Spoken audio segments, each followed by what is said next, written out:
Halo guys, ada berita yang cukup memiriskan ya. Saya membacanya dari berita Manado, tapi sebelumnya saya sudah mendapatkan itu dari teman saya yang mend-DM saya di Instagram. Dia bertanya kepada saya apa pendapat saya tentang seseorang pemuda yang bunuh diri dengan menggunakan ayat Alkitab sebagai pesan dia melakukan bunuh diri itu.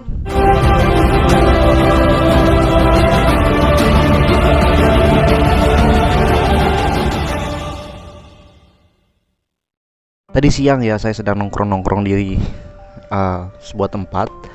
Lalu saya mendapatkan pesan dari seorang teman.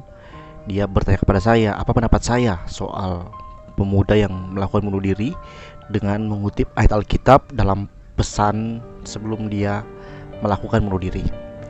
Dan saya penasaran, lalu saya mencari beritanya, dan pertama saya dapatkan itu dari akun Instagram Manado Community, tapi nggak lengkap ya. Dan saya mendapatkan barusan dari berita Manado ya, yang berjudul miris pemuda Matungkas kutip ayat Alkitab di surat perpisahan sebelum gantung diri. Sesosok mayat lelaki ditemukan tewas tergantung dengan seutas tali di desa Matungkas, kecamatan di Pembe, Minahasa Utara, Minggu 13/11/2022 sekitar pukul 20.30 WITA, hari Minggu ya, jam 8 malam, setengah 9 WITA ya. Sontak penemuan jasad yang diketahui bernama Evata itu sempat menghebohkan warga sekitar. Umur 21 tahun ya, masih muda banget.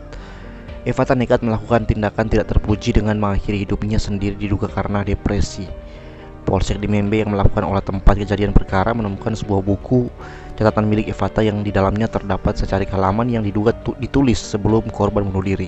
Lebih memiriskan lagi, korban aksi tidak terpuji tersebut menyelipkan salah satu ayat Alkitab dalam tulisan dalam dialek Manado tersebut. Begini tulisannya: "For yang kenal Pak kita, ngoni berharga sekali, ndak ada dua. Please ngoni lanjutkan hidup dengan penuh kebahagiaan." Bahasa Indonesianya, buat yang kenal saya, kalian berharga sekali, tidak ada dua. Please kalian lanjutkan hidup kalian dengan penuh kebahagiaan. Lalu dia mengutip ayat Alkitab dalam Kolose 3 ayat 2, berbunyi, "Pikirkanlah perkara yang di atas, bukan yang di bumi. Mati adalah akhir yang menyenangkan." Ya, mati adalah akhir yang menyenangkan ini bukan ayat Alkitab ya, ini kata-kata dia. Lalu, "I love you all that I know." Kapolsek di Membe, Ibtu Fadli, mengatakan berdasarkan pemeriksaan dokter dari Puskesmas Tatelu ditemukan tanda-tanda menghilangkan nyawa sendiri di bagian leher, lidah, dan sejumlah bagian tubuh lain. Korban disinyalir meninggal akibat gantung diri, ujar Fadli Senin 14/11/2022. Fadli menambahkan keterangannya bahwa ada saksi yang menyebut bahwa sebelum ditemukan meninggal dengan kondisi tak wajar, korban sempat mengalami permasalahan dengan pacarnya. Oh, jadi dia punya permasalahan soal hati ini guys ya. Ada sesuatu yang terjadi dengan hubungan mereka, ada perubahan di tubuh pacarnya, ungkap Fadli. Berdasarkan pemeriksaan polisi, saksi Angelia Mandagi yang merupakan ibu korbannya, usia 43 tahun, itu sekitar pukul 19.30 Evata tiba di rumah dan terlihat murung. Evata kemudian masuk ke dalam kamar dan memutar musik dengan nyaring. Sekitar pukul 20.30 WITA, Angelia merasa ada yang aneh dengan keadaan kamar yang dibiarkan gelap. Biasanya apabila ada Evata di kamar tersebut, itu terang, sehingga saksi pun mencoba masuk ke dalam kamar, ungkap Kapolsek mengutip pengakuan ibu korban. Saksi yang tak bisa masuk karena pintu kamar dalam keadaan terkunci memutuskan untuk menjebol pintu lewat dapur. Saksi mendapati korban sudah dalam keadaan tak bernyawa dengan kondisi tak wajar, kata Kapolsek. Lanjut Kapolsek, ibu korban pun langsung berteriak dan keluar kamar untuk memanggil suaminya, yaitu Pak Richard ya. Selanjutnya Richard itu, ayah Evata ini, mengambil parang dan memotong tali serta menurunkan tubuh Evata. Polisi yang menerima laporan warga kemudian langsung menuju TKP dan melakukan penyelidikan lebih lanjut. Nah teman-teman, itulah beritanya. Saya pertama-tama mengucapkan turut berduka cita ya untuk keluarga korban yang ditinggalkan. Biarlah kiranya ada penghiburan dari Tuhan bagi keluarga dan bisa disertai Tuhan dalam melewati gumul duka yang sedang dihadapi. Tentang apa pendapat saya soal orang yang melakukan bunuh diri menggunakan ayat ini ya, tentu kita tahu semua bahwa Tuhan tidak menghendaki bunuh diri terjadi. Tapi saya mengerti bahwasannya ini adalah satu fenomena yang menarik ya untuk kita diskusikan, karena ini berkaitan dengan iman Kristen dan tentu juga ini berkaitan dengan firman Tuhan. Nah, dia tahu firman, dia tahu Alkitab, dia tahu ayat Alkitab, tapi dia salah mengerti dengan ayat itu ya. Tentang ayat tersebut, yaitu bukan bicara tentang orang harus mati atau meninggalkan dunia supaya kita langsung pergi ke sorga dan menikmati hidup di sorga. Tidak, saudara ya. Kita harus mengerti bahwa ayat itu bermaksud supaya kita orang Kristen itu melakukan segala aktivitas hidup di dunia ini dengan berfokus kepada hidup sorgawi ya. Artinya semua yang kita lakukan dalam hidup kita, bahkan dalam pacaran sekalipun, itu adalah tentang bagaimana kita mau memberikan aplikasi yang benar dari harapan sorgawi ke dalam hubungan pacaran kita. Kalau kita langsung ambil ayat ini untuk membenarkan bahwa kita lebih baik cepat mati daripada hidup di dunia ini, ya tentu itu keliru. Cuman yang menjadi hal yang penting untuk kita renungkan adalah bahwa sebagai orang Kristen, sebagai pemuda ya, kita harus benar-benar pahami Alkitab. Kita harus benar-benar itu mempelajari firman Tuhan dengan baik dan benar, dan jangan hanya tahu baca Alkitab. Ini juga menjadi PR ya bagi para penatua pemuda misalnya ya, para kurator pemuda atau pelayan-pelayan pemuda, untuk mari jangan hanya menggiring pemuda dalam yang penting rajin ibadah, yang penting aktif beribadah, tapi kemudian setelah di tempat ibadah mereka nggak benar-benar belajar Alkitab. Mereka gak benar-benar untuk belajar firman Tuhan, malah mungkin hanya menjadi tempat belajar moral, belajar bagaimana berkelakuan baik, yang Mario Teguh pun bisa mengajarkan itu. Tapi ada esensi dari iman yang harus dipelajari. Bagaimana mengenal Allah Tritunggal, bagaimana mengenal Kristus, pengharapan surgawi kita, doktrin keselamatan, bagaimana belajar tentang manusia, itu harus digali juga dalam pelayan-pelayan ibadah pemuda ya, dalam persekutuan pemuda. Coba jangan hanyalah buat program-program yang yang bagaimana menghadirkan banyak pemuda dalam ibadah.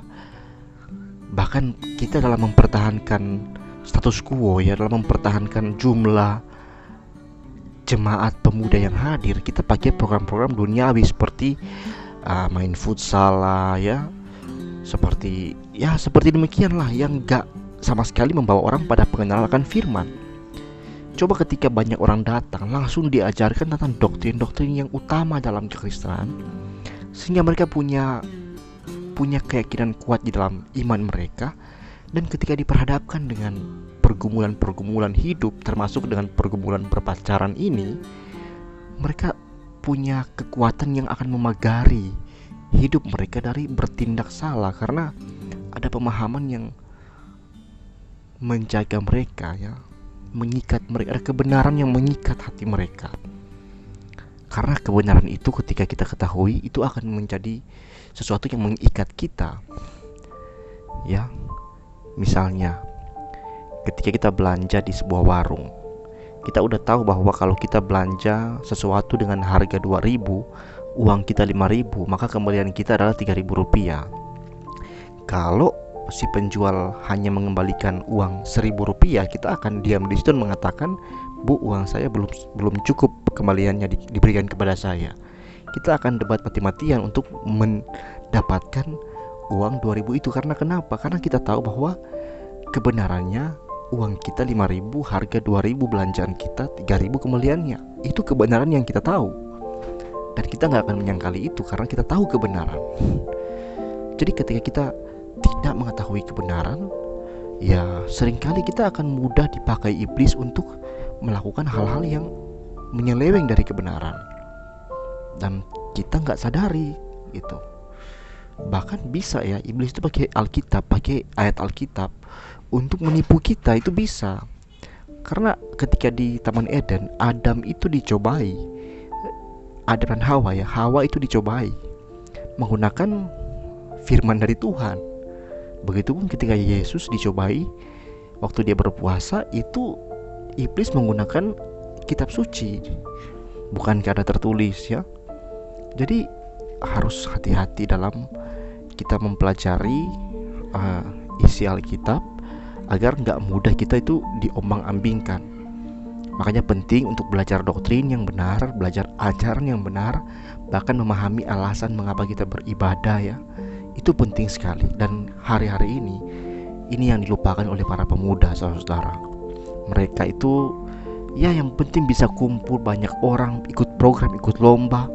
Tapi coba selidiki pengertian mereka tentang Allah Tritunggal, pengertian mereka tentang ibadah itu apa, pengertian tentang Kristus, konsep keselamatan dalam Kristen. Coba tanya, coba yang para penuntut pemuda di sini coba tanya ke mereka, apa itu Allah Tritunggal? Coba jelaskan. Kalau mereka nggak bisa jelaskan, wah malu ya. Pena harus malu, penatua harus malu. Jangan-jangan apalagi kalau penatua yang nggak mengerti, ini lebih memalukan lagi. Aduh, kalau mau jadi Kristen, pahami doktrin Kristen, pahami, ayo. Katekisasi kok cuma mau diikut untuk menjadi Bapak Ani. Waktu katekisasi nggak mau hadir, nggak mau belajar dengan baik, malulah kan. Jadi guys, ayolah ya, kita rendah hati, belajar firman Tuhan, mengerti doktrin Kristen. Ayo. Sekian video saya teman-teman, biarlah ini menjadi pelajaran untuk kita semua. Shalom.